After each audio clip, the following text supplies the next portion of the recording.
यीशु मसीह के नाम से आप सभी को सत्य वचनों के ध्यान के लिए स्वागत है।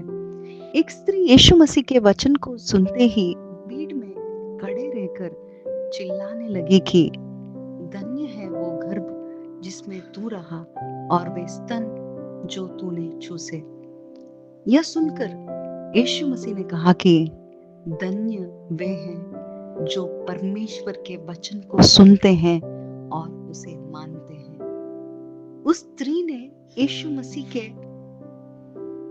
माता के बारे में बताया था, परंतु यीशु मसीह उससे भी ज्यादा जो कोई भी वचन को सुनता है और मानता है उसे धन्य कहते हैं। इस संसार में हम धन्य मानते हैं मरियम को, क्योंकि उन्होंने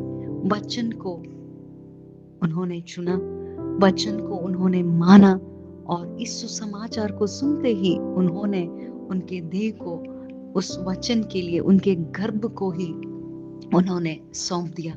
आज यीशु मसीह हम सभी से चाहते हैं कि जो कोई भी सुसमाचार को सुनता है और सुनकर विश्वास करके उसके हृदय को देता है, वहां पर यीशु मसीह जन्मते हैं। यानी जो कोई भी यीशु मसीह से एक होता है वो नए सिले से जन्मता है, यानी उसकी आत्मा को पाता है और वही धन्य माना जाएगा।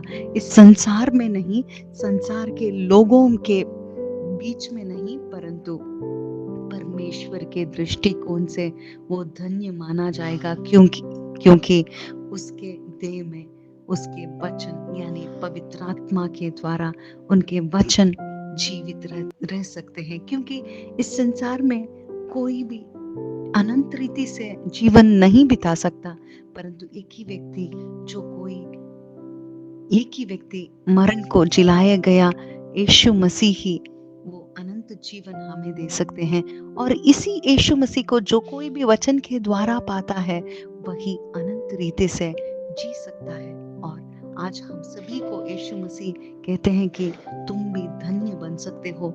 जो कोई परमेश्वर के वचनों को सुनता है और उसे मानता है वही धन्य बन सकता है, हमारे पुण्य काम से नहीं, परंतु जो कोई वचन को मानता है, वचन को सुनता है, वही परमेश्वर के दृष्टिकोण से धन्य है।